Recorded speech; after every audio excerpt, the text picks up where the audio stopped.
Hi viewers, welcome to 70mm by SS Media. కొన్ని సినిమాలు అభిమానులకు ప్రేక్షకులకు బాగా నచ్చేసిన కొన్ని కారణాల వల్ల సాధారణ హిట్స్ గానే మిగిలిపోతాయి. ఎందుకు ఈ సినిమా బ్లాక్ బస్టర్ అవ్వలేదో అని తర్వాత అనిపిస్తూ ఉంటుంది. అలాంటి మూవీయే బాలకృష్ణ హీరోగా నటించిన సంచలన చిత్రం లక్ష్మీ నరసింహ. 2004లో ఎన్నో అంచనాల మధ్య రిలీజ్ అయిన ఈ సినిమా విశేషాలు తెలుసుకుందామా? నరసింహనాయుడు ఇండస్ట్రీ హిట్ తరువాత బాలకృష్ణ ఇమేజ్ తారాస్థాయికి చేరిపోయింది. తనకెలాంటి కథలు కావాలో రచయితలు అర్థం చేసుకోలేని డైలమాలో పడిపోయారు. అలా తప్పటడుగులు వేసి వరుసగా బలేవాడివి బాసు, సీమసింహం లాంటి ఫ్లాప్స్ వచ్చాయి. తర్వాత భారీ హైప్ తో వచ్చిన చెన్నకేశవరెడ్డి జస్ట్ ఓకే అనిపించుకుంది. ఆ సినిమాకు నిర్మాత అయిన బెల్లంకొండ సురేష్ బాలయ్య బాబుకు బ్లాక్ బస్టర్ ఇవ్వలేకపోయానని చాలా బాధపడ్డారు. అందుకే తనకు మరో అవకాశం కావాలని ఈసారి ఇండస్ట్రీ హిట్ ఇస్తానని ప్రామిస్ చేశారు బెల్లంకొండ. బాలయ్య కూడా ఓకే చెప్పేశారు. పలనాటి బ్రహ్మనాయుడు మూవీ అయిపోగానే స్టార్ట్ చేద్దామన్నారు. సముద్ర, వినాయక్ లాంటి వారితో స్టోరీ డిస్కషన్స్ జరిగాయి. రచయిత విజేంద్ర ప్రసాద్ చెప్పిన సింహాద్రి కథను కూడా రిజెక్ట్ చేశారు బాలయ్య. ఇదిలా జరిగిపోతూ ఉంటే మరోపక్క విక్రమ్ హీరోగా నటించిన తమిళ్ మూవీ సామి రిలీజ్ అయి బ్లాక్ బస్టర్ టాక్ తో దూసుకుపోతోంది.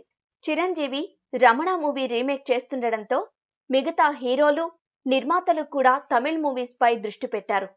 అలా సామి రీమేక్ రైట్స్ బెల్లంకొండ సురేష్ దక్కించుకున్నారు.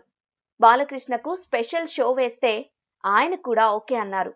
కథ, డైలాగ్స్ బాధ్యతలు పరుచూరి బ్రదర్స్ కు అప్పగించగా డైరెక్టర్ కోసం చాలా పేర్లు పరిశీలించారు. వినాయక్ ఠాగూర్ తో బిజీ.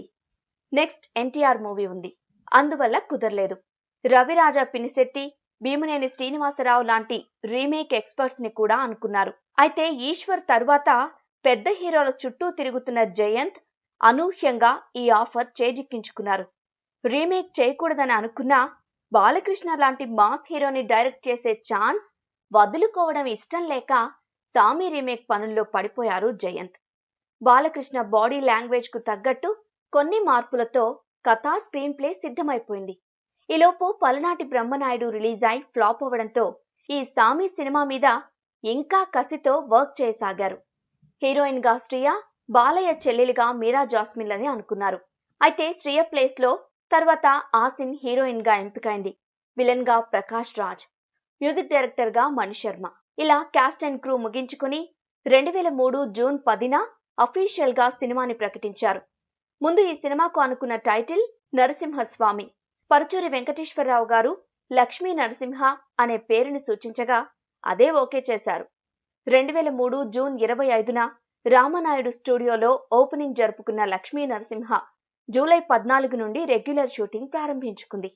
హైదరాబాద్ లోని అన్నపూర్ణ, రామానాయుడు, సారథి స్టూడియోస్ లో కొంత భాగం షూటింగ్ జరపగా ఫ్లాష్ బ్యాక్ ఎపిసోడ్ పొల్లాచిలో తీశారు. విజయవాడ అలంకార్ సెంటర్, శైలజ థియేటర్ దగ్గర ఒక కళ్యాణ మండపం, బెంచ్ సర్కిట్ ప్రాంతాల్లో మిగతా భాగం షూటింగ్ జరిగింది. 11 కోట్ల బడ్జెట్ తో షూటింగ్ అంతా కంప్లీట్ చేసుకున్న లక్ష్మీ నరసింహ ఆడియో ఫంక్షన్ శిల్పకళా వేదికలో డిసెంబర్ 19న వైభవంగా జరిగింది. అప్పటి సీఎం చంద్రబాబు నాయుడు గారు, ఏఎన్ఆర్ గారు ముఖ్య అతిథులుగా విచ్చేశారు. ఆడియో సూపర్ హిట్ అయింది. సంక్రాంతికి రిలీజ్ డేట్ ఇచ్చారు. అప్పుడే చిరంజీవి అంజి కూడా రిలీజ్ అవుతోంది. బాలకృష్ణ ఫ్యాన్స్ ఎన్నో అంచనాలు పెట్టుకున్న లక్ష్మీ నరసింహ జనవరి 14, 2004లో 450 థియేటర్లలో రిలీజ్ అయింది. ఆంధ్రవాలా ఫ్లాప్ కావడంతో నందమూరి ఫ్యాన్స్ చాలా కసితో ఉన్నారు. లక్ష్మీ నరసింహ మూవీకి కని విని ఎరుగని స్థాయిలో రచ్చ చేశారు. అప్పటి ఆంధ్రప్రదేశ్ గవర్నమెంట్ ఎటువంటి గొడవలు జరగకుండా థియేటర్ల దగ్గర 144 సెక్షన్ పెట్టడం ఒక సంచలన వార్త. తరువాతి రోజే చిరంజీవి అంజీ సినిమా రిలీజ్ అవ్వడం కూడా దీనికి ఒక కారణం. సినిమా విషయానికి వస్తే ఒక పవర్ఫుల్ పోలీస్ ఆఫీసర్ కథతో, రాసి స్క్రీన్ ప్లేతో అందర్నీ అలడిస్తుంది లక్ష్మీ నరసింహ. బాలకృష్ణ ఇంట్రొడక్షన్ సీన్ నుండి క్లైమాక్స్ వరకు ఎక్కడా సినిమా టెంపో తగ్గదు. బాలయ్య టెరిఫిక్ పర్ఫార్మెన్స్ తో ఫ్యాన్స్ కి పూనకాలు తెప్పిస్తారు. ప్రీ క్లైమాక్స్ సీన్ అయితే పీక్స్. పవర్ఫుల్ యాక్టింగ్ తో పాటు ఈ సినిమాలో బాలకృష్ణ అంతే గ్లామర్ గా కనబడతారు. డాన్స్, ఫైట్స్ లో కూడా ఇరగదీసిన బాలయ్య కోసమే ఈ సినిమాని ఈజీగా చూసేయొచ్చు. ఆసిన్, ప్రకాష్ రాజ్, కృష్ణ భగవాన్, సునీల్, విశ్వనాథ్ గారు లాంటి వారు తమ పాత్రలకు న్యాయం చేయగా, మణిశర్మ బ్యాక్గ్రౌండ్ మ్యూజిక్ సినిమా స్థాయిని పెంచుతుంది. ఆయన అందించిన పాటలు కూడా సూపర్ హిట్స్ అయ్యాయి. అందంలో ఆంధ్ర కోస్తా అనే melody song evergreen. Jayanth screenplay, direction, Paruchuri brothers dialogues తో లక్ష్మీ నరసింహ హిట్ మూవీగా నిలిచింది. అయితే బ్లాక్ బస్టర్ కావాల్సిన ఈ మూవీని తనకు ఎమ్మెల్యే టికెట్ ఇవ్వలేదనే కారణంతో నిర్మాత బెల్లంకొండ సురేష్ చేజేతులా కిల్ చేశారు.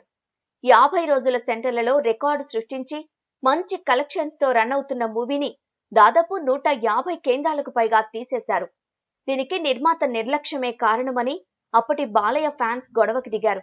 పక్కనే వర్షం మూవీ కూడా సూపర్ హిట్ కావడంతో ఏ క్లాస్ సెంటర్స్ లో ఈ సినిమాకు ఆదరణ తగ్గింది.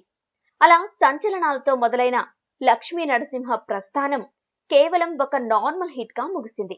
దాంతో సినిమా ఇండస్ట్రీ హిట్ అవుతుందని ఎన్నో ఆశలు పెట్టుకున్న బాలకృష్ణ అభిమానులకు నిరాశే ఎదురైంది.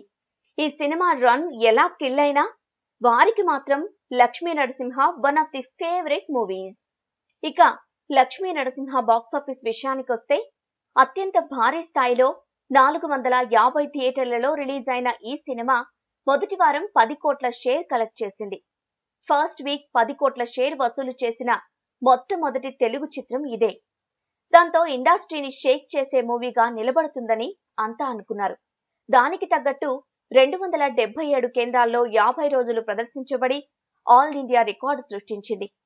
ఇక అక్కడి నుండి మనం పైన చెప్పుకున్న కారణాల వల్ల సరిగా ఆడకుండా కేవలం 86 కేంద్రాల్లో మాత్రమే 100 రోజులు ప్రదర్శించబడింది లక్ష్మీ నరసింహ. టోటల్ గా 17 కోట్ల వరకు షేర్ కలెక్ట్ చేసి హిట్ మూవీగా నిలిచింది. బాలకృష్ణ బాక్సాఫీస్ హిట్స్ లో లక్ష్మీ నరసింహ టాప్ ప్లేస్ లో లేకపోయినా పర్ఫార్మెన్స్ పరంగా మాత్రం ఈ సినిమాకు ఒక గుర్తింపు ఉంటుంది.